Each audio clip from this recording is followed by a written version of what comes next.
মাসের শেষ সপ্তাহে আসছে আরেকটি শৈত্যপ্রবাহ। প্রচণ্ড শীতেও খোলা আকাশের নিচে ছিন্নমূল দরিদ্র মানুষ।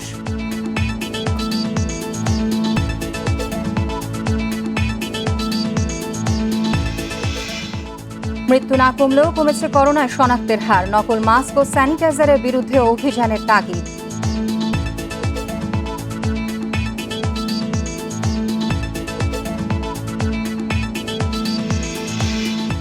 ইসির বিরুদ্ধে ৪২ নাগরিকের চিঠি উদ্দেশ্য প্রণোদিত, বললেন কমিশনার শাহাদাত। অভিযোগ ভিত্তিহীন দাবি।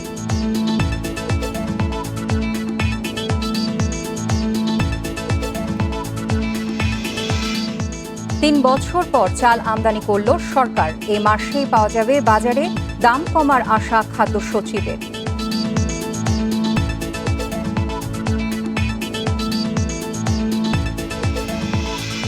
এবং সেন্ট মার্টিনে ভরা মৌসুমেও অর্ধেকে নেমে এসেছে পর্যটক সংখ্যা। স্থানীয়দের মাঝে স্বাস্থ্যবিধি মানার বালাই নেই।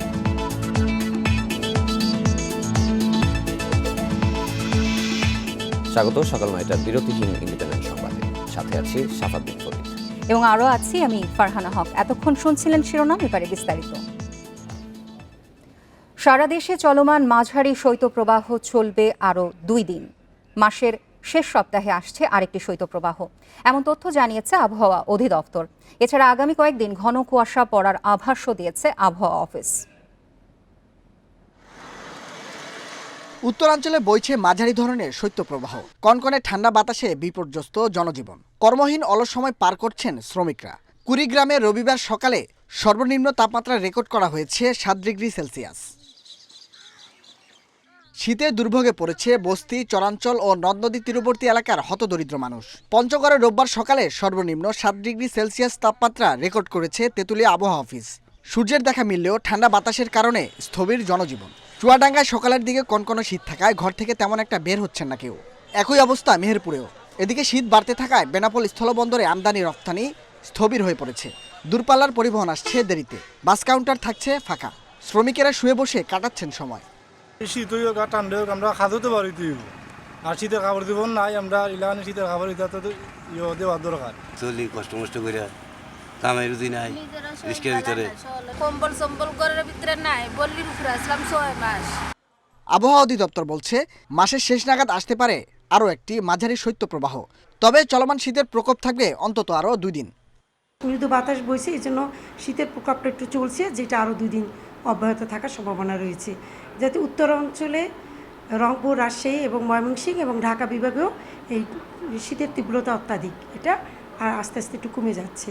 পুরোপুরি শীত চলে যাবে না, শীতের প্রকোপটা থাকবে, কিন্তু এখন যে পরিস্থিতি তার চেয়ে একটু ক্রমশ উন্নতি হবে। আগামী মাসে সারা দেশে বইতে পারে আরও ২টি শৈত্যপ্রবাহ। তাপমাত্রা নেমে আসতে পারে ৮ থেকে ৬ ডিগ্রি সেলসিয়াস, জানিয়েছে আবহাওয়া office. Nahid Kamal, independent news, Dhaka. এদিকে বাড়ছে শীতের প্রকোপ, আর এতে সবচেয়ে কষ্টে ছিন্নমূল ও মানসিক ভারসাম্যহীন মানুষ। এসব মানুষদের কেউ রাত কাটায় খোলা আকাশের নিচে, কেউ যাত্রী ছাউনিতে। প্রচণ্ড ঠান্ডায় বিপর্যস্ত এসব মানুষের অনেক সময় জোটে না দুবেলা খাবারও। মেহেরপুরে বিভিন্ন রাস্তা, যাত্রী ছাউনি কিংবা ব্যবসা প্রতিষ্ঠানের সামনে এভাবেই দেখা মিলবে ছিন্নমূল ও মানসিক ভারসাম্যহীন মানুষের। এমনিতেই অর্ধাহারে অনাহারে দিন কাটে এসব মানুষের। তার উপর এখনকার প্রচণ্ড শীত দুর্ভোগ বাড়িয়েছে কয়েক গুণ। পথচারীরা সদয় হলে কখনো খাবার জোটে, নয়তো দিন কেটে যায় অনাহারেই। প্রয়োজনীয় শীতবস্ত্র নেই বেশিরভাগের। জেলায় পুনর্বাসনের কোনো ব্যবস্থা না থাকায় এসব মানুষের দিন কাটে অন্যের দয়ায়। এইভাবেই পড়ে থাকে শীতে, জড়ি করি, খেতা নেই, বালিশ নেই, কিচ্ছু নেই। কেউ সাইডে খাবার দিল খাইলো, নাহলে পাউরুটি ফাড়ুকে দিল, বিড়ি খাইলো, এরকম ভাবে থাকে। আমাদের এই ৩-৪টি পোশাক ছাড়া আমাদের শীত ভাঙছে না। তিনি পাগল, তিনি যে কি অবস্থায় আছে সেটা আমরা দেখছি। সে তো তার শীতের পোশাকটা সদ্য দরকার, এবং তার জন্য এই জায়গাটা একটু নির্ধারিত জায়গার দরকার। জেলায় ছিন্নমূলদের তালিকা করে সহায়তা পৌঁছে দেওয়ার আশ্বাস জেলা প্রশাসনের। লোক শীতে কষ্ট পাচ্ছে, এটা হয়তো আমাদের নজরে, সে যদি দূরে অবস্থান করে, এটা হয়তো আমাদের নজরে আসে না, অনেক সময় হয়তো বাদ করে যায়। আপনাদের মাধ্যমে আমরা পাই, এই জন্য আপনাদেরকে ধন্যবাদ জানাচ্ছি। আর এরকম যদি আরো তথ্য দিতে পারেন, আমরা তার কাছে পৌঁছে দেব। শীতে রাস্তায় থাকা মানুষদের খাদ্য সহায়তা ও শীতবস্ত্র পৌঁছে দেওয়া হবে প্রশাসনের পক্ষ থেকে, এমন প্রত্যাশা সাধারণের। Independent news desk. শীতের প্রকোপ এবং আবহাওয়া পরিস্থিতির বিষয়ে আরো জানাতে এবার নীলফামারী থেকে যুক্ত হবেন সহকর্মী জসিমউদ্দিন। জসিম, আজকে নীলফামারীতে তাপমাত্রা কত রেকর্ড করা হয়েছে এবং সারা জায়গায় শীতের প্রভাব কেমন দেখছেন? ছিন্নমূল মানুষদের সাহায্য সহযোগিতায় কোনো ধরনের ব্যবস্থা নেওয়া হয়েছে কিনা বিস্তারিত জানাবেন। শীতের পরিস্থিতির প্রথমে যে বিষয়টি আপনাকে জানিয়ে রাখি যে নীলফামারীতে আজকে যে তাপমাত্রা বিরাজ করছে তা হলো সৈয়দপুর বিমানবন্দর আবহাওয়া অফিস থেকে আমাকে জানানো হয়েছে 10.9 ডিগ্রি সেলসিয়াস, আর ডিমলা আবহাওয়া অফিস জানিয়েছে 11.4 ডিগ্রি সেলসিয়াস। অতএব এখানে যে মৃদু যে শৈত্যপ্রবাহ সেটা আর নেই, এখানে এখনো ঝলমলে রোদ, এবং এই ঝলমলে রোদ গত দুদিন থেকেই এই অবস্থা বিরাজ করছে। কিন্তু যে গতকালে যে শীতের প্রকোপটা খুব বেশি ছিল, সেখানে মৃদু শৈত্যপ্রবাহ বইছিল। আর আপনার যে বিষয়টা আমাকে বলেছেন যে শীতার্ত মানুষদের জন্য বা ছিন্নমূল মানুষের জন্য প্রশাসনের যে ব্যবস্থাটা, ইতিমধ্যে 30,000 কম্বল বিতরণ করা হয়েছে শীতার্ত মানুষদের কাছে, এবং 1,000 পরিবারকে 16.5 কেজি করে শুকনো খাবার বিতরণ করা হয়েছে। এটি আমাকে জানিয়েছে জেলা প্রশাসন। জেলা প্রশাসন আরো জানিয়েছে যে চাহিদা অনুযায়ী ইতিমধ্যে 36 লক্ষ টাকা বরাদ্দ হয়েছে শীত বস্ত্র ক্রয় করার জন্য। আর আমি কথা বলেছি কৃষি সম্প্রসারণ অধিদপ্তরের সাথে, যেটি নীলফামারীর অতিরিক্ত উপপরিচালক হুমায়রা মন্ডলের সঙ্গে আমি কিছুক্ষণ আগে কথা বলেছি। তিনি বলেছেন যে সকালের যে শীতের রয়েছে সেটি বিশেষ করে আলু এবং সরিষা গমের জন্য উপযোগী, এবং এটি এই ফসলের জন্য খুব ভালো দিক। কিন্তু বীজতলার যে বিষয়টি, যেটি সামনে ইরিবুরো যে বীজতলা রয়েছে, সেই বীজতলা চাষিদের কাছে যে তারা যে মেসেজটি পৌঁছে দিয়েছেন যে পলিথিন দিয়ে ঢেকে রাখা এবং শীত ঝরানো, দড়ি দিয়ে শীতগুলো ঝরানো, এটি কিন্তু নিয়মিত করছে। আমি নিজেও দেখেছি যে সকালে তারা চাষিরা এই কাজটি করছেন। আর শীতার্তর কারণে, শীতের প্রকোপের কারণে বিশেষ করে বৃদ্ধ এবং শিশুদের যে রোগের যে প্রকোপটি, সেটি কিন্তু বেড়ে গিয়েছে এই নীলফামারীতে। নীলফামারীর শীতের প্রকোপ এবং আবহাওয়া পরিস্থিতির সর্বশেষ জানাচ্ছিলেন সহকর্মী জসিমউদ্দিন। দেশে করোনায় মৃত্যু না কমলেও নমুনা পরীক্ষা বিবেচনায় কমেছে শনাক্তের হার। 20 ডিসেম্বর পর্যন্ত আগের 7 দিনে গড়ে রোগী শনাক্তের হার ছিল 1 অঙ্কের ঘরে। বিশেষজ্ঞরা বলছেন, র্যাপিড অ্যান্টিজেন পরীক্ষা শুরুর পর থেকে শনাক্তের হারে কিছুটা পরিবর্তন এসেছে। সংক্রমণ সম্পর্কে সঠিক ধারণা পেতে আরটি-পিসিআর ও র্যাপিড অ্যান্টিজেন পরীক্ষার ফল আলাদাভাবে বিশ্লেষণ প্রয়োজন। 1 ডিসেম্বর থেকে 7 ডিসেম্বর পর্যন্ত পরীক্ষা বিবেচনায় দেশে গড়ে করোনা শনাক্তের হার ছিল 14.11। তবে 14 ডিসেম্বর থেকে 20 ডিসেম্বর পর্যন্ত 7 দিনে গড়ে রোগী শনাক্তের হার নেমে এসেছে 9.55%। 5 ডিসেম্বর 10 জেলায় শুরু হয় র্যাপিড অ্যান্টিজেন টেস্ট। বর্তমানে 29 জেলায় ব্যবহৃত হচ্ছে এই পদ্ধতি। আরটি-পিসিআর মেশিনে পরীক্ষার ফলের সঙ্গে র্যাপিড অ্যান্টিজেন টেস্টের ফল যোগ হওয়ায় পরীক্ষা বিবেচনায় রোগী শনাক্তের হারে কিছুটা পরিবর্তন এসেছে বলে মনে করছেন এই বিশেষজ্ঞ। জানি যে অ্যান্টিজেন টেস্টে ফলস নেগেটিভিটির সংখ্যা অনেক বেশি হয়, সুতরাং সেই ক্ষেত্রে যদি আমি যেটাতে পজিটিভিটি কম হবে সেটাকে যদি পজিটিভিটি বেশির সঙ্গে মিক্স আপ করে ফেলি, তাহলে কিন্তু খুব স্বাভাবিকভাবে আক্রান্তের হার এমনিতেই কমে যাবে। কাজে সেই ক্ষেত্রে একটা ভাবনার বিষয় আমাদের রয়ে গেছে। তবে পরীক্ষার সংখ্যা না বাড়ালে করোনা সংক্রমণের হার সম্পর্কে স্পষ্ট ধারণা পাওয়া সম্ভব নয় বলেও মনে করেন তিনি। দেশের কোথায় কত সংখ্যক মানুষ সংক্রমিত হচ্ছে তা এলাকা ভিত্তিকভাবে বিশ্লেষণ করার পরামর্শ তার। আমরা এতগুলো ল্যাবে গেলেও কিন্তু টেস্টের পরিমাণ সংখ্যা কিন্তু কমে গেছে। এই টেস্ট দিয়ে আসলে কোনো দেশের সত্যিকার অর্থে সংক্রমণের হার বলা সম্ভব না। আমাদের খুব দ্রুত টেস্টের হার বাড়াতে হবে, সারা দেশব্যাপী বাড়াতে হবে, এবং যেটাকে বলে কমিউনিটি টেস্টিং, কমিউনিটিতে গিয়ে মানে প্রোঅ্যাক্টিভলি নিজেদের উদ্যোগে গিয়ে মানুষের ঘরে ঘরে দরকার হলে টেস্ট করতে হবে। রোগী শনাক্তের হার 5%-এর নিচে অন্তত 2 সপ্তাহ স্থায়ী না হলে স্বস্তির কোনো সুযোগ নেই বলে মনে করছেন এই বিশেষজ্ঞ চিকিৎসক। Buddhadeb Kundu, independent news, Dhaka. দেশে নতুন কোভিড রোগী শনাক্ত হয়েছে 1153 জন। মোট আক্রান্তের সংখ্যা ছাড়িয়ে গেল 5 লাখ। আর গত একদিনে প্রাণ গেছে 38 জনের। চিকিৎসকদের পর্যবেক্ষণ, টিকার উপর ভরসা করে অনেকেই চিকিৎসা ও স্বাস্থ্যবিধি নিয়ে গড়িমসি করছেন। তাদের সতর্ক করলেন, টিকা নিলেও ব্যবহার করতে হবে মাস্ক। দেশে প্রথম করোনা রোগী শনাক্ত হয় 8 মার্চ। 287তম দিনে রোববার মোট আক্রান্তের সংখ্যা দাঁড়িয়েছে 5,713 জনে। শেষ 1 লাখ শনাক্ত হয় 55 দিনে। রোববার দুপুর পর্যন্ত 24 ঘণ্টায় 160টি ল্যাবে নমুনা পরীক্ষা হয়েছে 13,316 জনের। পরীক্ষা বিবেচনায় শনাক্তের হার 8.66। মৃত্যু হয়েছে আরও 30 পুরুষ ও 8 নারীর। এ নিয়ে মোট প্রাণহানি 7,280 জন। চিকিৎসকরা বলছেন, ভ্যাকসিনের আশায় স্বাস্থ্য সুরক্ষায় কোনো ঢিলেমি করা যাবে না। টিকা আসছে এটা জেনেও কিন্তু অনেকে ঢিলেঢালা ভাব দেখাচ্ছেন। টিকা আসার আগ পর্যন্ত তো আমাদেরকে অবশ্যই স্বাস্থ্যবিধি মেনে চলতে হবে। যারা শনাক্ত হচ্ছেন তাদেরকে আইসোলেশনে যেতে হবে, তাদের যথাসময়ে চিকিৎসার ব্যবস্থা করতে হবে, না হলে কিন্তু আমরা ক্ষয়ক্ষতি কমাতে পারবো না। তিনি বলেন, করোনার উদ্ভাবিত কোনো টিকাই শতভাগ কার্যকর নয়। আগামীতে টিকা গ্রহণকারীদেরও স্বাস্থ্যবিধি মানতে হবে। টিকার যে পরীক্ষা সেটা অন্তত পক্ষে 2 বছর পার না হলে বলা যাবে না কতদিন এটি কার্যকরী থাকবে। কাজেই আপনি যখন টিকা নিয়েছেন তারপরে যে কোনো মুহূর্তে আপনার শরীরের থেকে রোগ প্রতিরোধ ক্ষমতাটা দুর্বল হয়ে পড়তে পারে, আপনি আবারও আক্রান্ত হওয়ার আশঙ্কায় থাকবেন।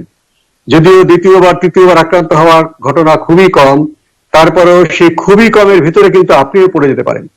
কাজে টিকা আবিষ্কার হওয়ার আগে, টিকা প্রয়োগ করার পরে সব সময় আমাদেরকে বাইরে গেলে মাস্ক পরতে হবে।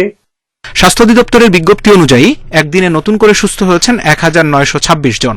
মোট সুস্থ 4,37,527 জন। Zahidul Bashar, independent news, Dhaka. Corona সংক্রমণ রোধে মাস্ক পরা নিশ্চিতে অভিযান চললেও নকল মাস্ক কিংবা ভেজাল স্যানিটাইজার বন্ধে দেখা যাচ্ছে না তেমন কোনো তৎপরতা। প্রশাসন বলছে, সুনির্দিষ্ট অভিযোগের ভিত্তিতে এই নকল পণ্যের বিরুদ্ধে অভিযান চালানো হয়ে থাকে। এদিকে স্বাস্থ্য বিশেষজ্ঞরা বলছেন, এসব নকল পণ্য আরো বেশি ক্ষতির কারণ হতে পারে। তাই নকল মাস্ক ও স্যানিটাইজার বিক্রি বন্ধে দ্রুত অভিযান জরুরি।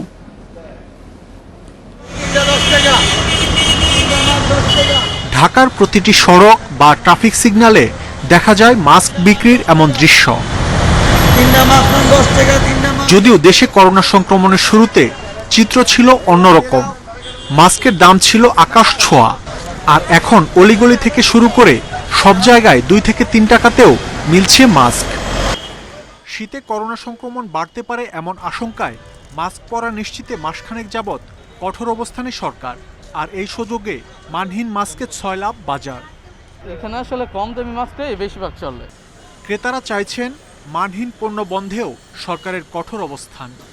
মাস্ক যদি ভালো না হয় তাহলে আমাদের প্রোটেকশনটা ভালো হবে না। এটা ভেজাল হ্যান্ড স্যানিটাইজার দেখা যাচ্ছে বিভিন্ন বিষাক্ত কেমিক্যাল দিয়ে তৈরি করে, যেগুলো আমাদের স্বাস্থ্যের জন্য অত্যন্ত ঝুঁকি এবং ক্ষতিকর হতে পারে। কোন মাস্কটা পরলে ভালো হবে, কোন মাস্কটা খারাপ, এটা যেন আপনাদের প্রচার মাধ্যম এবং সরকারের জন্য প্রচার থাকে এবং কোম্পানির যেন একটা মার্ক দেওয়া থাকে যে এই মার্কটা যেন সবাই ব্যবহার করে। স্বাস্থ্য বিশেষজ্ঞরা বলছেন, মাস্ক ও স্যানিটাইজার সাধারণ পণ্য হিসেবে নয়, দেখতে হবে চিকিৎসা সরঞ্জাম হিসেবে। আমরা দেখছি যে এর সাথে স্বাস্থ্যের একদম মৌলিক বিষয়গুলো জড়িত হয়ে গেছে। সুতরাং এটিকে মেডিকেল ডিভাইস যে রেজিস্ট্রেশন নীতিমালা ডিজি ড্রাগসের, সে ডিজিডি এর আন্ডারে নিয়ে যেতে হবে এবং যে কোনো প্রোডাক্ট যারা ম্যানুফ্যাকচার করবে তাদেরকে সেই কোয়ালিটি কন্ট্রোলের নিয়ন্ত্রণের আওতায় নিয়ে গিয়ে সেইখান থেকে অ্যাপ্রুভ করিয়ে তারপরে মার্কেটে করতে হবে। ঢাকা জেলা প্রশাসন বলছে, ভেজাল পণ্য রোধে কঠোর প্রশাসন। আমরা সারা বছরই কিন্তু ভেজাল বিরোধী অভিযান পরিচালনা করে থাকি। ভেজাল মাস্ক স্যানিটাইজারের বিষয়ে আসলে স্পেসিফিক অভিযোগের ভিত্তিতে আমরা ব্যবস্থা নিচ্ছি। এখন ঢালাও অভিযোগ করলে আসলে এটা আইডেন্টিফাই করাটা কঠিন। করোনা রোধে স্বাস্থ্যবিধি মানতে সবাইকে আরও সচেতন হওয়ার আহ্বান জানিয়েছেন বিশেষজ্ঞরা। মাহমুদ শরীফ, ইন্ডিপেন্ডেন্ট নিউজ, ঢাকা। দেখছেন বিরতিহীন সংবাদ। সংবাদে আরো যা থাকছে,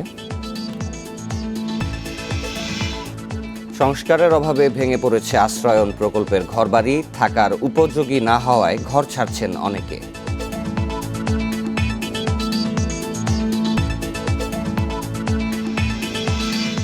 বিশ্বে করোনায় মোট মৃত্যু প্রায় 17 লাখ। ভাইরাসের নতুন ধরন রোধে যুক্তরাজ্যের সাথে 3 দেশের ফ্লাইট বাতিল।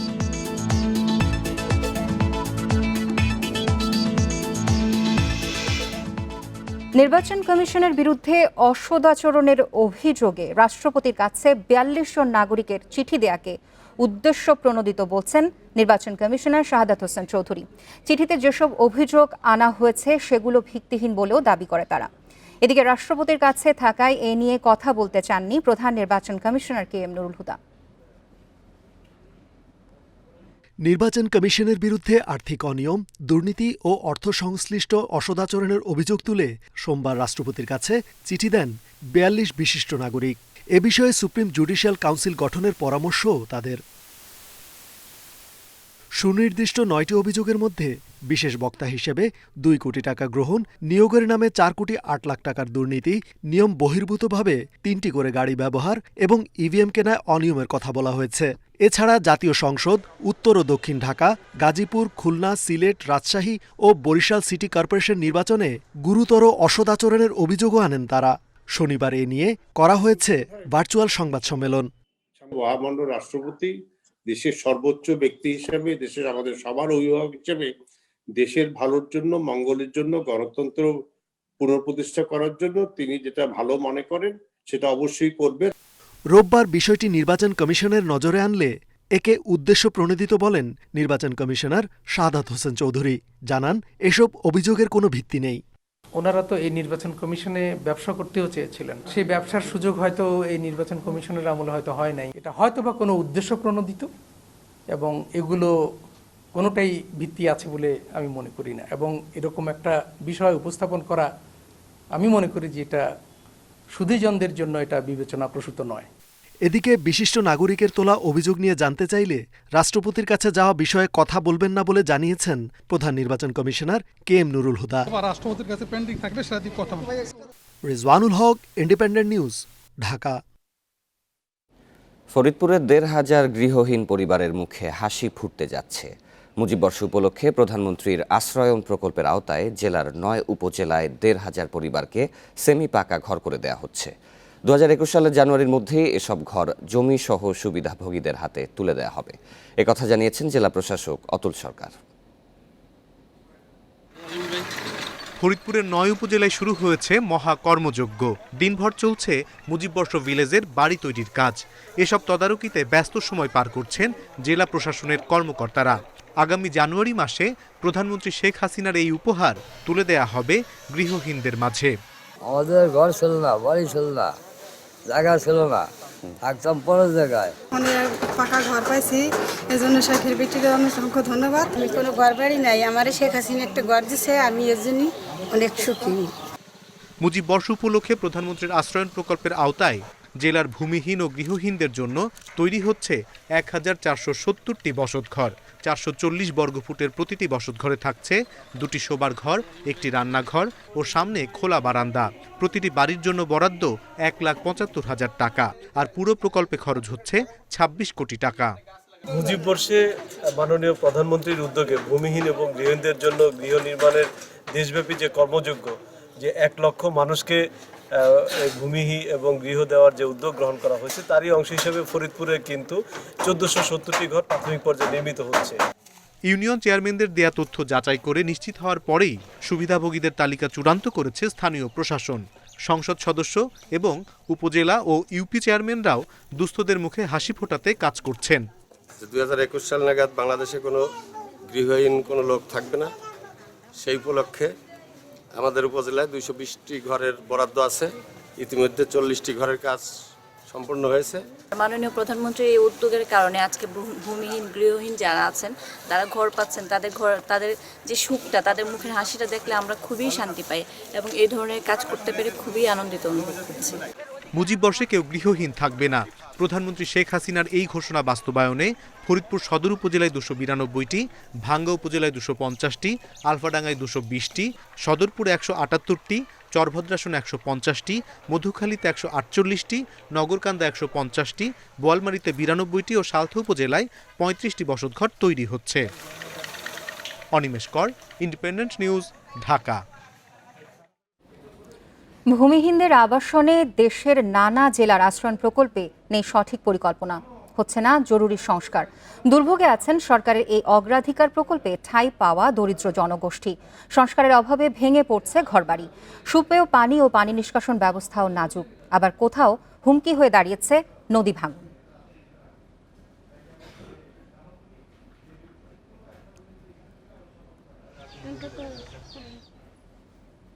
2001 সালে 40টি ভূমিহীন পরিবারের জন্য লক্ষ্মীপুরের চর রমণীমোহন এলাকায় তৈরি হয় আবাসন, কিন্তু গত 20 বছরেও আশ্রম প্রকল্পের কোনো সংস্কার হয়নি।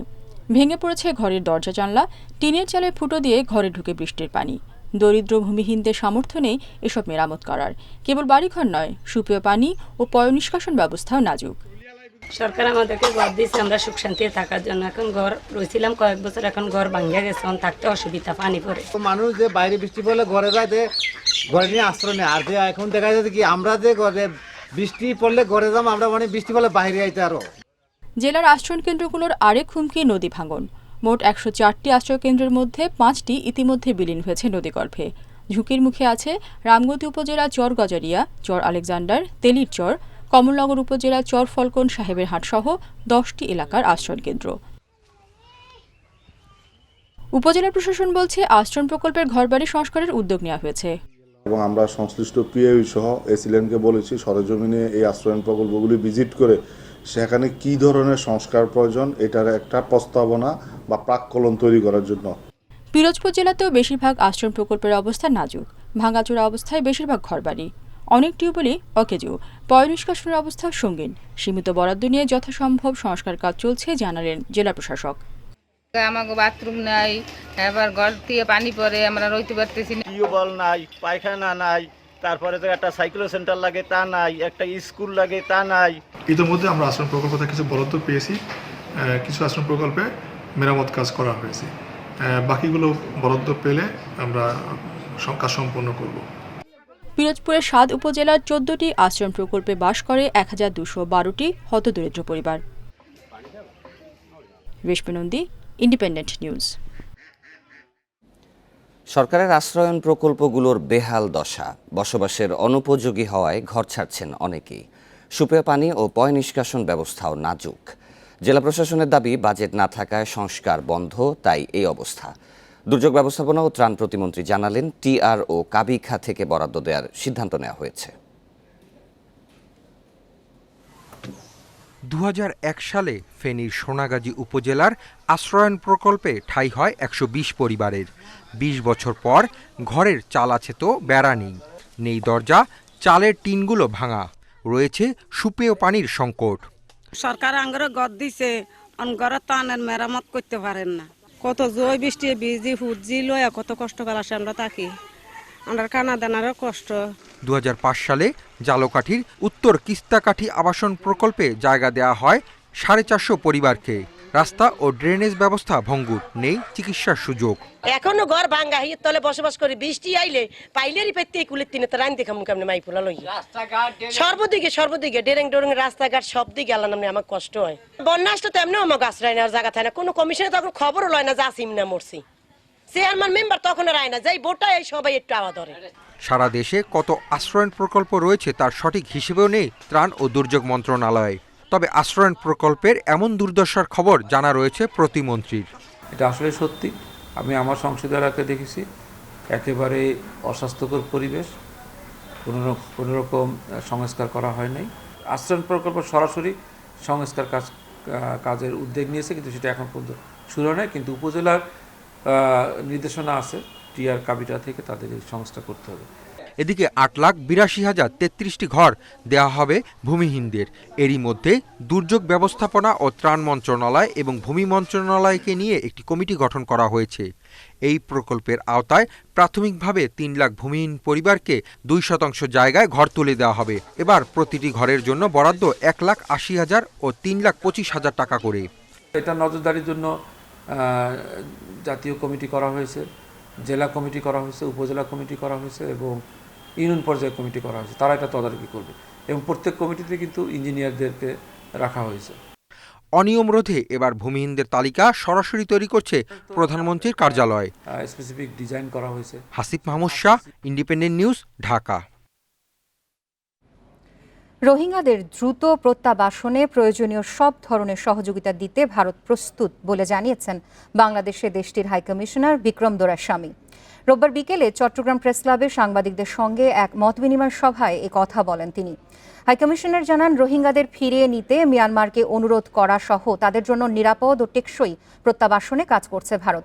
এজন্য বাংলাদেশে অবস্থানরত রোহিঙ্গাদের সহযোগিতার পাশাপাশি মিয়ানমারের রাখাইন প্রদেশে প্রত্যাবাসনের উপযোগী সামাজিক অর্থনৈতিক অবকাঠামো তৈরিতেও বিনিয়োগ করছে।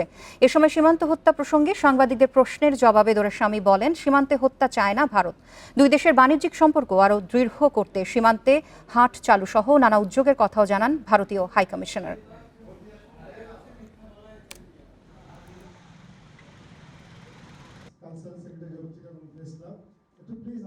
যারা সাংবাদিকরা আজকে এসেছেন এই অনুষ্ঠানে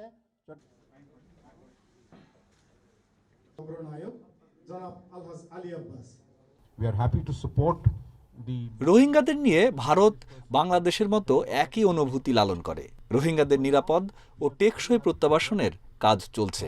এ কাজে বাংলাদেশকে সব ধরনের সহযোগিতা দেবে ভারত। জন বান্ধবীর ব্যাংক অ্যাকাউন্টে কোটি কোটি টাকা লেনদেনের তথ্য পেয়েছে দুদক। এসব ব্যাংক হিসাব খতিয়ে দেখা হবে বলে জানান দুদকের আইনজীবী খুরশিদ আলম খান। এ বিষয়ে ৩ জানুয়ারি হাইকোর্টকে অবহিত করবে দুদক।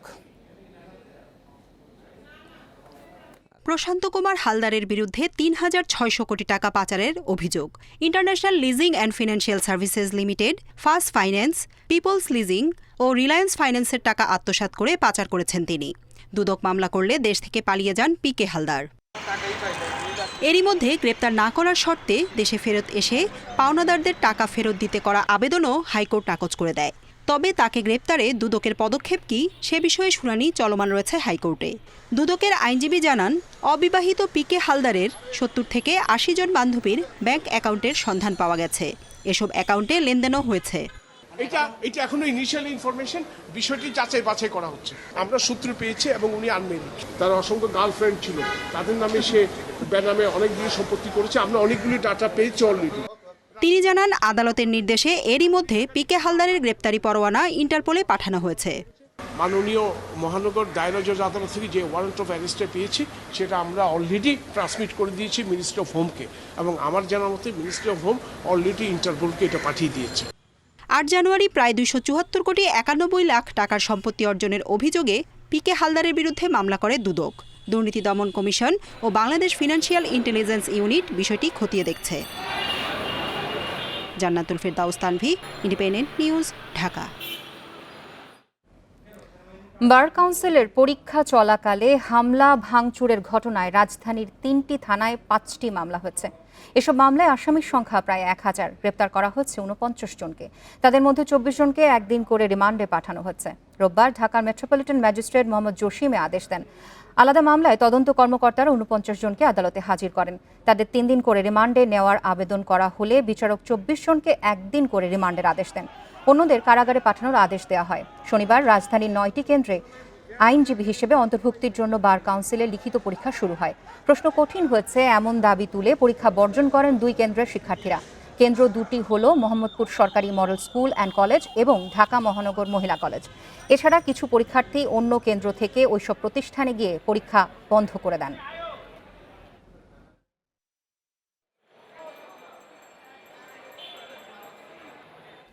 র্যাকেটে তার বাঁধানোর কথা বলে অপহরণ করে মিরপুরে মামাতো ভাইকে হত্যা করেছে ফুফাতো ভাই নূর আলম প্রলয়। অপহরণের পর ৫ লাখ টাকা চাঁদা দাবি করে সে। পুলিশ বলছে, প্রাথমিক জিজ্ঞাসাবাদে প্রলয় জানিয়েছে মুক্তিপণ চাওয়ার আগেই হত্যা করা হয় ১১ বছরের সাইমুমকে। আটক ৪ জনের সবাই হত্যার কথা স্বীকার করেছে।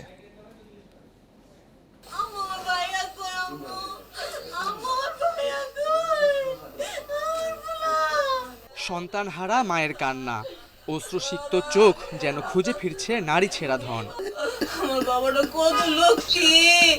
ছোট্ট সাইমুমের শত আবদার আর স্বপ্নগুলো আজ শুধুই স্মৃতি, যার শুরুটা ১৭ ডিসেম্বর মিরপুর থেকে সাইমুম নিখোঁজের পর। মুক্তিপণের দাবিতে আসে ফোন কল। নিখোঁজের তৃতীয় দিন ১৯ ডিসেম্বর সকাল ৯টার দিকে শাহালি মার্কেটের ১৩ তলা থেকে সাইমুমের মরদেহ উদ্ধার করে পুলিশ। জন্মের 2 বছর পর সাইমুমের বাবা আনোয়ার হোসেন মারা যান। এরপর মা রূপা বেগম দেশে ফিরে বিয়ে করেন। সাইমুমের সৎ চাচা রনির সঙ্গে তার মায়ের বাড়ি ও সম্পত্তি নিয়ে বেশ কিছুদিন ধরে ঝামেলা চলছিল বলে জানায় পরিবারের সদস্যরা।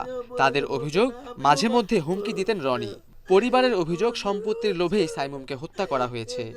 ওর ফ্যামিলির সবাই জানে, চাচারা ফুপুরা সবাই জানে যে ওকে একটা অংশ দেওয়া হবে। ওকে কোনোদিন বঞ্চিত করার কোনো চিন্তাধারা আমাদের নাই। সম্পত্তির জন্য হইতে পারে, আবার অনেক সময় মনের ভিতরে খায়েশ থাকে না যে তোরে কিছু করবো না, কিন্তু তোর বাচ্চাটারে করবো। প্রলয়ের মুখের স্টেটমেন্ট, ইসুবের মুখের স্টেটমেন্ট যে আমাদেরকে রনি ভাই 3 মাস ধরে ইয়াবা খাওয়ায়, টাকা দেয়, টাকা দিয়া রনি ভাই বইলা দিছে সানমুন্ডে নিয়ে আসতে। পরে রনির 13 তলায় নিয়ে গেছে, উপরে নিয়ে আমার বাচ্চাটারে মেরে ফেলাইছে। পুলিশ জানায়, মুক্তিপণ দাবির আগেই হত্যা করা হয় শিশু সাইমুমকে। মামলার 5 আসামির মধ্যে 4 জনকে গ্রেফতার করা হয়েছে। এর মধ্যে সাইমুমের ফুফাতো ভাই ও তার 3 বন্ধু রয়েছে। আর এই হত্যার মূল অভিযুক্ত সাইমুমের চাচা রনি এখনও পলাতক। একে একে আমরা 4 জন আসামিকে অ্যারেস্ট করার পরে তাদেরকে অনেক জিজ্ঞাসাবাদ করা হয়, কিন্তু তারা তখনও স্বীকার করে না যে বাচ্চাটাকে তারা মেরে ফেলছে। লাস্টলি কালকে সকালবেলা যখন তারা বলল যে হ্যাঁ, তারা ঘটনার দিন তারা আসলে বাচ্চাটাকে নিয়ে 6:30-এর মধ্যে হত্যা করছে। হত্যা করার পর তাদের মাথায় আসছে টাকা চাওয়ার বিষয়টা, তখন থেকে তারা টাকা চাচ্ছে। হত্যার পর কেন মুক্তিপণ চাওয়া হলো আর কি ছিল হত্যার মূল কারণ তা জানতে তদন্ত চলছে বলে জানিয়েছে পুলিশ। বিস্তারিত তদন্ত করলে আসলে এর মোটিভ কী ছিল, আরও কেউ জড়িত আছে কি না, সব কিছু পরবর্তী খোলাসা হবে। Khaled Raihan, independent news, Dhaka. 3 বছর পর মোটা চাল আমদানি করল সরকার। খাদ্য সচিব জানালেন, ভারত থেকে আমদানির প্রথম চালানে চাল এসেছে 5185 টন। এ মাসেই বাজারে ছাড়া হবে 50,000 টন। এতে চালের দাম কমবে বলে আশা করা হচ্ছে। তবে ভোক্তাদের আশঙ্কা, বাজার তদারকি করা না হলে দাম নিয়ন্ত্রণে আসবে না। করোনা মহামারীর মধ্যেও এ অর্থবছরে দেশে চাল উৎপাদন হবে 3,60,00,000 টনের বেশি। বরাবর এ সময়টাতে চালের দাম থাকে নিম্নমুখী, কিন্তু এবার ব্যতিক্রম। গত 1 সপ্তাহে চালের দাম কেজিতে বেড়েছে 3 থেকে 4 টাকা পর্যন্ত। খুচরা বাজারে মিনিকেট চাল বিক্রি হচ্ছে 60 টাকা কেজি দরে। মোটা 28 জাতের চালের কেজি 50 থেকে 53 টাকা। টিসিবির হিসাবে 1 মাসে দাম বেড়েছে প্রায় 7 ভাগ। ভরা মৌসুমে চালের এ দাম অযৌক্তিক বলছেন ক্রেতা ও খুচরা বিক্রেতারা। 20 থেকে 25 দিনের মধ্যে প্রতি বস্তা চালে তারা প্রায় 2 থেকে 250 টাকা বাড়াইছে। কি বলবো, আর বলার কিছু নাই। মানে না খেয়েও পারতেছি না, না খাইতে গেলেও মানে সমস্যা হইতেছে। চাউলের দাম বাড়তি, সব জিনিসের দামই বাড়তি। এছাড়া করোনা ও বন্যায় অনেক বেশি চাল সহায়তা দেয়ায় কমেছে সরকারের মজুতও। তাই চালের দাম নিয়ন্ত্রণে কয়েক ধাপে 3 লাখ টন চাল আমদানির সিদ্ধান্ত নিয়েছে সরকার। খাদ্য সচিব জানান, শনিবার চট্টগ্রাম বন্দরে পৌঁছেছে প্রথম চালান, বাকিটা আসবে এ মাসেই। এটা হলো ফার্স্ট শিপমেন্ট আর কি। 29 তারিখে আরেকটা আসবে। এভাবে প্রথম যে একটা মানে প্রথম প্যাকেজ যেটা আমরা কিনছি সেটা এই ডিসেম্বরের মধ্যে প্রায় এসে যাচ্ছে। 5,000 কতজন 5,185 মেট্রিক টন ডিসেম্বরের মধ্যে, যেহেতু আমাদের আমদানি শুরু হয়ে গেছে এবং আমরাও বিতরণটাও শুরু করবো জোরালো ভাবে। ফলে আমি আশা করছি যে জানুয়ারির প্রথম দিক থেকেই দাম কমা শুরু হয়ে যাবে। খাদ্য মন্ত্রণালয়ের সবশেষ তথ্য মতে দেশে সরকারি গুদামে চালের মজুত রয়েছে 7,68,000 ton. Shahid Ahmed, independent news, Dhaka. গ্রাহকদের টিভি দেখার অভিজ্ঞতা বদলে দিতে নতুন উদ্যোগ নিয়েছে আকাশ ডিটিএইচ ও ওয়ালটন। এখন থেকে ওয়ালটনের নতুন টিভি কিনলে 10% ছাড়ে আকাশ ডিটিএইচ সংযোগ নিতে পারবেন গ্রাহকরা। আগামী 31শে জানুয়ারি পর্যন্ত চলবে এই সুযোগ। রোববার দুপুরে অনলাইনে এই ক্যাম্পেইনের উদ্বোধন করেন বেক্সিমকো কমিউনিকেশনসের চেয়ারম্যান শায়ানেফ রহমান। স্যাটেলাইট থেকে সরাসরি ঘরে উন্নত প্রযুক্তির সংযোগের মাধ্যমে গ্রাহকদের ঝকঝকে টেলিভিশন দেখার সুযোগ করে দিতে গত বছরের মে মাসে আকাশ ডিটিএইচের পথ চলা। এরই মধ্যেই গ্রাহকের আস্থা অর্জন করে সারা দেশে ছড়িয়ে পড়েছে আকাশ ডিটিএইচ। সংযোগ ও সাবস্ক্রিপশন ফি কমানোর পাশাপাশি মূল্য ছাড় ও অংশীদারিত্বের মাধ্যমে আকাশ এখন আরও বেশি সহজলভ্য। এরই ধারাবাহিকতায় গ্রাহকদের সুবিধা দিতে ওয়ালটনের সাথে নতুন ক্যাম্পেইন শুরু করেছে আকাশ ডিটিএইচ। ওয়ালটনের নতুন টেলিভিশন কিনে আকাশ সংযোগ নিলে 10% ছাড় পাবেন গ্রাহকরা। অনলাইনে ক্যাম্পেইনের উদ্বোধনী অনুষ্ঠানে বেক্সিমকো কমিউনিকেশনসের চেয়ারম্যান শায়ানেফ রহমান বলেন, গ্রাহকদের কম দামে ভালো সেবা দিতে নতুন নতুন উদ্যোগ নেওয়া হচ্ছে। এই পার্টনারশিপটা খালি আমাদের দুইজন কোম্পানি অথবা বাংলাদেশের ইকোনমি না, কিন্তু আমি বিশ্বাস করি যে এরকম পার্টনারশিপস, এরকম প্যাকেজেস যদি আমাদের মতো দুই কোম্পানি ইন্ট্রোডিউস করতে পারে বাংলাদেশে, তাহলে এই প্যাকেজেস এর গুলি সবচেয়ে অ্যাডভান্টেজিয়াস পজিশন কিন্তু হবে আজকে আমাদের বাংলাদেশের 16 কোটি নাগরিক, আমাদের যারা কনজিউমার্স। এটা আমাদের দায়িত্ব। Initiate this kind of partnerships. Akash DTH সবসময় এই ধরনের অংশীদারিত্বে বিশ্বাস করে। আমি আশা করি এই উদ্যোগ আকাশ ও ওয়ালটনের একসাথে নতুন নতুন কাজের সুযোগ তৈরি করবে। I look forward to an exciting journey. গ্রাহকদের সুবিধা দিতে আরও নতুন নতুন উদ্যোগ নেওয়ার প্রতিশ্রুতি দেন ওয়ালটনের ব্যবস্থাপনা পরিচালকও। ওয়ালটনের মতো জায়ান্ট ইলেকট্রনিক্স ম্যানুফ্যাকচারিং কোম্পানি, বেক্সিমকোর মতো বাংলাদেশের রিনাউন্ড একটি কোম্পানি, একটি ব্র্যান্ড এই প্রজেক্টে একসাথে কাজ করছে। এটা নিঃসন্দেহে দেশের খুব ভালো এবং একটি গৌরবময় ঘটনার শুরু হতে যাচ্ছে। আমি এটা আরো এই প্রজেক্ট দিয়ে জাস্ট শুরু করার কথাই বলছি। আমি চাই বেসিক্যালি ওয়ালটনের পক্ষ থেকে যে সামনে আরো হয়তো আমরা ভালো কিছু করতে পারবো। এককালীন ৩,৯৯৯ টাকায় আকাশ বেসিক ও ৪,৪৯৯ টাকায় রেগুলার সংযোগে প্রতি মাসে ৩৯৯ টাকার প্যাকেজে ১২০টির বেশি এবং ২৪৯ টাকার প্যাকেজে ৭০টির বেশি চ্যানেল দেখতে পাচ্ছেন গ্রাহকরা। দেশের ৬৪ জেলায় ৮,০০০-এর বেশি অনুমোদিত বিক্রয় কেন্দ্রে আকাশ সংযোগ পাওয়া যাচ্ছে। Sajjad Hossain, independent news, Dhaka. নারকেল দ্বীপ খ্যাত সেন্ট মার্টিনে ভরা মৌসুমেও অর্ধেকে নেমে এসেছে পর্যটকের সংখ্যা। যারা ঘুরতে যাচ্ছেন তারা করোনা স্বাস্থ্যবিধি মেনে চললেও স্থানীয়দের কাছে তার কোনো বালাই নেই। অবশ্য স্বাস্থ্যবিধি মেনে চলতে সবাইকে সচেতন করা হচ্ছে বলে জানিয়েছে স্থানীয় প্রশাসন। নারিকেল জিঞ্জিরা, যেখানে ঢেউ এসে ক্ষত বিক্ষত করে কূলে থাকা প্রবাল। সুনীল আকাশ আর আকাশে স্বচ্ছ পানির মিতালিতে সব একাকার। এমন সৌন্দর্য আবিষ্কারের নেশায় সময় কাটে পর্যটকদের। প্রকৃতির কাছে গিয়ে যেন ভুলে যাওয়া যায় সুপ্ত সব দুঃখ বেদনা। তাই তো সমুদ্রের বিশালতায় ডুবে থাকার চেষ্টা সবার। তবে করোনায় অনেকটাই বদলে গেছে জীবনের গতিপথ। তাই বাঁধ ভাঙা উল্লাসে মেতে উঠতেও মানতে হচ্ছে স্বাস্থ্যবিধি। আল্লাহর উপরে তো ভরসা আছে, আর অবশ্যই প্রপার স্যানিটারি যে সিস্টেমগুলো, স্যানিটাইজিং সিস্টেম অবশ্যই মেনটেন করছে। ঢাকাতে যত সতর্ক অবস্থায় স্বাস্থ্যবিধি মানা হয়, এখানে স্বাস্থ্যবিধি মানার কোনো বালাই নেই। ওরা তো মাস্ক পরেই না, টুরিস্ট যারা তাদেরকে একটু দেখা যায় মাস্ক পরতে। জীবন যুদ্ধে বেঁচে থাকায় যাদের নিয়তি, তাদের আবার করোনা। তাই স্থানীয় শ্রমজীবী মানুষের কাছে স্বাস্থ্যবিধি অজানা। আমাদের এখানে করোনা নাই, সেজন্য মাস্ক পরে নেই। গরম তো, গরমের জন্য আমি একটু ওই যে যখন যাই মাস্ক পরতে পারবো। তবে পর্যটক ও স্থানীয়দের মধ্যে করোনা সচেতনতা তৈরির চেষ্টা করছে প্রশাসন। করোনা মহামারীর নিয়ন্ত্রণে অবশ্যই স্বাস্থ্যবিধি মেনে চলার পরামর্শ পর্যটন খাত সংশ্লিষ্টদের।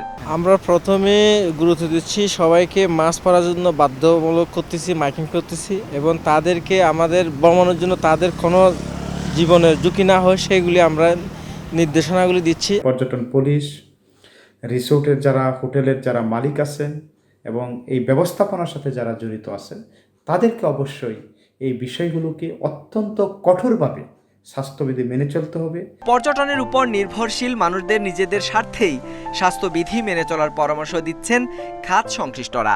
স্বাভাবিক সময়ে 7 থেকে 10,000 পর্যটকের আগমন ঘটত এই সেন্ট মার্টিন দ্বীপে। করোনা শুরুর পর তা অর্ধেকে নেমে এসেছে।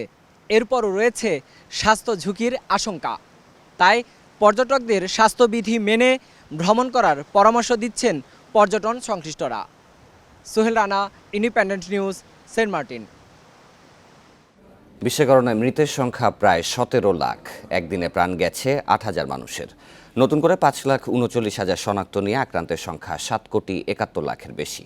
বিশ্বে একদিনে সবচেয়ে বেশি শনাক্ত মৃত্যু যুক্তরাষ্ট্রে। 24 ঘন্টায় 14 মানুষের মৃত্যুর সাক্ষী হয়েছে দেশটি। আক্রান্ত 1,76,000-এর বেশি।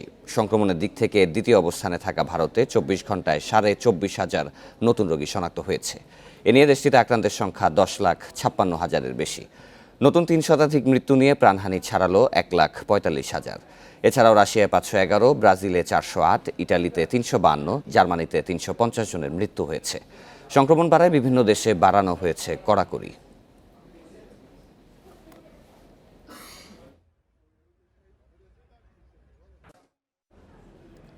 যুক্তরাজ্যে করোনার নতুন ধরন নিয়ন্ত্রণের বাইরে বলে সতর্ক করেছেন দেশটির স্বাস্থ্যমন্ত্রী ম্যাট হ্যানকক। পাশাপাশি সবাইকে নতুন কঠোর বিধিনিষেধ মেনে চলার অনুরোধ জানিয়েছেন তিনি। রোববার তিনি বলেন, জনগণকে করোনার বিধিনিষেধ মানতে হবে, আর তারা যদি তা না মানেন তাহলে সেটা হবে দায়িত্বজ্ঞানহীন আচরণ। মূল ভাইরাসের চেয়ে নতুন ধরন 70 বেশি দ্রুত ছড়ায় বলে জানিয়েছে ম্যাট হ্যানকক।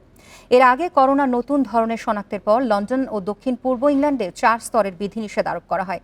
বড়দিনেও তা অব্যাহত থাকবে। এতে সমালোচনার মুখে পড়ে ব্রিটিশ সরকার। এরই মধ্যে যুক্তরাজ্যের সঙ্গে ফ্লাইট বাতিল করেছে ইতালি, বেলজিয়াম এবং নেদারল্যান্ডস।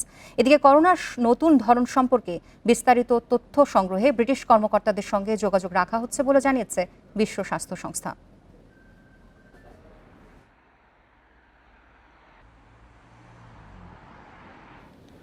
আগামী 2 বছর আন্তর্জাতিক ক্রিকেটে টাইগারদের ব্যস্ত সূচি। টানা 2 টি-20 বিশ্বকাপের জন্য নিতে হবে প্রস্তুতি। ক্লান্তি, চোট সমস্যা, অফ ফর্ম সব মিলিয়ে পুলের আকার বড় করা জরুরি। সেজন্য সাদা ও লাল বলের চুক্তিতে বাড়তে পারে ক্রিকেটার সংখ্যা, জানিয়েছেন বিসিবি পরিচালক জালাল ইউনুস। এদিকে ইংল্যান্ডের পল নিক্সন ও জন লুইসের মধ্যে একজনকে ব্যাটিং পরামর্শক হিসেবে নিয়োগ দিতে যাচ্ছে ক্রিকেট বোর্ড। লাল ও সাদা বলের জন্য আলাদা চুক্তির ব্যবস্থা করা হয়েছে গেল বছর। সেখানে মোট 17 ক্রিকেটারকে রেখেছে বিসিবি। নতুন বছরে নতুন চুক্তির জন্য হিসাব নিকাশ শুরু হয়ে গেছে। করোনাতে খুব একটা খেলা হয়নি। নতুন অথবা বাদ পড়াদের ফর্মে ফেরার সুযোগও আসেনি।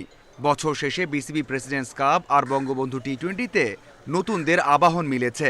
সামনের 2 বছর বিশ্রামের সুযোগ নেই। সে কারণেই পুলের ক্রিকেটার বাড়ানোর বিষয়টি গুরুত্ব পাচ্ছে। 25 থেকে 30 জনের মতো থাকতেও পারে, 30 জন হতে পারে। কারণ এখানে যদি আপনার হাতে যদি বেশি প্লেয়ার থাকে যাদের সিলেকশনের জন্য তারা দে আর ক্যাপেবল এবং তাদের সিলেকশনের মধ্যে আসার যোগ্যতাটা রাখে, তখন তো আপনাকে 30 জনও আপনাকে দেখতে হতে পারে। গেল কয়েকদিন টাইগার ক্রিকেট সরগরম ব্যাটিং কোচ নিয়ে। কে হচ্ছেন? সৌম্য লিটনদের গুরু। তালিকা ছোট হয়ে 2 জনে এসেছে। ইংলিশম্যান পল নিক্সন ও জন লুইসের মধ্যে একজন দায়িত্ব নেবেন। আমরা দেখছি আমাদের শর্ট লিস্টে আছে আমাদের 2-1 জন। এটা আমার কয়েকদিন আগে আমাদের মাননীয় সভাপতি উনিও বলেছেন আপনাদের যে আমাদের শর্ট লিস্টে আছে। তো দেখা যাক, দুজনের মতো শর্ট লিস্টে আছে, তাদের মধ্যে হয়তো একজনকে বেছে নেওয়া যেতে পারে। টি-20 কাপে কর্তাদের স্বস্তি দিয়েছে পেসারদের জ্বলে ওঠা। লিস্টের প্রথম 5 জনই পেসার। শুধু একটা আসরে পারফর্ম করলেই হবে না, ইনজুরি মুক্ত থেকে খেলায় ফোকাস রাখতে বলছেন এই বোর্ড কর্তা। Mazharul Islam, independent news. বঙ্গবন্ধু টি-20 কাপের রেশ থাকতেই ময়মনসিংহে আজ থেকে শুরু হচ্ছে 100 বলের cricket tournament. Mymensingh premier league এমপিএলে খেলবেন মাহমুদুল্লাহ মোসাদ্দেক সহ একাধিক জাতীয় দলের ক্রিকেটার। আছেন অনূর্ধ্ব 19 দলের আকবর, হৃদয়, ইমনদের মতো তারকারা। আশরাফুল নাসিরদের মতো বড় নামও আছে এই লিগে। টুর্নামেন্ট উপলক্ষে রোববার দুপুরে সংবাদ সম্মেলনের আয়োজন করেন মাস্টার্স ক্রিকেট অ্যাসোসিয়েশন। মুজিব বর্ষের বিশেষ এই আয়োজনে অংশ নিচ্ছেন 6 দল। 5 দিনের এই টুর্নামেন্টে সব ম্যাচ হবে সার্কিট হাউস মাঠে। 2 গ্রুপের 2টি করে খেলা হবে প্রতিদিন। সকাল 9:45 ও দুপুর 1:15 হবে ম্যাচ। সেমিফাইনাল ও ফাইনাল সরাসরি সম্প্রচার করা হবে টেলিভিশনে। প্রতিটি দলে জাতীয় দলের 2 জন ক্রিকেটার খেলার কথা জানানো হচ্ছে। আসরের ফাইনাল 25 ডিসেম্বর।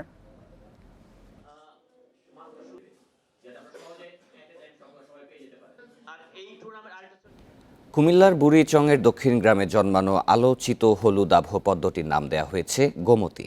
একে হলুদ পদ্মের স্বতন্ত্র এক প্রকরণ বলছেন গবেষকেরা। গোমতী নদীর প্লাবনভূমিতে জন্মায় বলেই ফুলটির এই নাম। প্ল্যান্ট ট্যাক্সন সাময়িকীতে প্রকাশিত গবেষণা প্রতিবেদনে এর বৈজ্ঞানিক নাম দেওয়া হয়েছে গোমতী বাংলাদেশ। সাদাও নয়, গোলাপিও নয়, দেখতে প্রায় হলুদ। বুড়িচংয়ের দক্ষিণ গ্রামে বিশাল জলাশয়ে শোভা পাচ্ছে এই হলুদাভ পদ্ম। গত বছরের সেপ্টেম্বরে সন্ধান মেলে বিরল প্রজাতির এই ফুলের। প্রাথমিক পর্যবেক্ষণে আমেরিকান ও এশীয় পদ্মের সঙ্গে এর অমিল থাকায় গবেষকদের নজরে আসে ফুলটি। এরপর এর আদ্যপান্ত নিয়ে শুরু হয় গবেষণা। পরীক্ষায় দেখা যায় কুমিল্লার হলুদাভ পদ্মটি পুরোপুরি ভিন্ন জাতের। অবশেষে ডিসেম্বরের প্ল্যান্ট ট্যাক্সনে প্রকাশিত হলো এই ফুল নিয়ে গবেষণা প্রতিবেদন। তাতে এর নতুন নামকরণ গোমতী। এটি অ্যাকচুয়ালি নীলাম্ব নিউসিফেরা, যা হলুদ পদ্মের বৈজ্ঞানিক নাম, এবং এই প্রজাতি হিসাবে নীলাম্ব নিউসিফেরা, কিন্তু যখন এটা প্রকরণ হবে তখন তার সাথে গোমতী এবং বাংলাদেশ যুক্ত। গবেষকরা জানিয়েছেন এশীয় পদ্মের বৈজ্ঞানিক নাম নীলম্ব নিউসিফেরা। আর কুমিল্লার গোমতী নদীর প্লাবনভূমিতে জন্মানো হলুদাভ এই পদ্মের বৈজ্ঞানিক নাম দেয়া হয়েছে গোমতী বাংলাদেশ। ওনারা মিলে গবেষণার মাধ্যমে বের করেছেন যে এই হলুদ পদ্মটা একটা প্রকরণ, নীলাম্ব নিউসিফেরা যেটা পদ্মের বৈজ্ঞানিক নাম, সেই পদ্মের একটা প্রকরণ, এটা কিন্তু কোনো নতুন প্রজাতি না। একটি ফুলের বৈজ্ঞানিক নামের সঙ্গে কুমিল্লার নাম যুক্ত হওয়ায় খুশি স্থানীয়রা। এই পদ্মের উৎপাদন বাড়ানো এবং বুড়িচংয়ের দক্ষিণ গ্রামে ওই বিলটি সংরক্ষণের দাবি তাদের। এখন এই পদ্ম ফুলের সাথে কুমিল্লা সারা বিশ্বে ব্র্যান্ডিং হবে। ভবিষ্যৎ গবেষক দলকে আমরা ধন্যবাদ জানাই এত সুন্দর একটি নাম দেওয়ার জন্য। বাঁশ অথবা কোনো কিছু দিয়ে নৌকা চলাচলের ব্যবস্থা করে দিতে হবে, যেন পদ্ম মধ্যে নৌকা না ঢুকতে পারে, তাইলে পদ্ম থাকবে, মানুষও দেখবে। ঢাকা বিশ্ববিদ্যালয়ের উদ্ভিদ বিজ্ঞান বিভাগের সাবেক অধ্যাপক আবুল হাসানের নেতৃত্বে নতুন এই পদ্ম নিয়ে গবেষণা করেছেন অধ্যাপক আল মুজাদ্দেদ আল ফাসানি ও অধ্যাপক জসিমউদ্দিন। দুর্লভ এই ফুল নিয়ে গবেষণার আগ্রহ দেখিয়েছে যুক্তরাষ্ট্রের হার্ভার্ড বিশ্ববিদ্যালয়। Independent news desk. আর এই ছিল সকাল ৯টার বিরতিহীন সংবাদে। সংবাদের আরও বিস্তারিত জানতে চোখ রাখুন ফেসবুক, ইউটিউব এবং টুইটারে। ধন্যবাদ সাথে থাকার জন্য।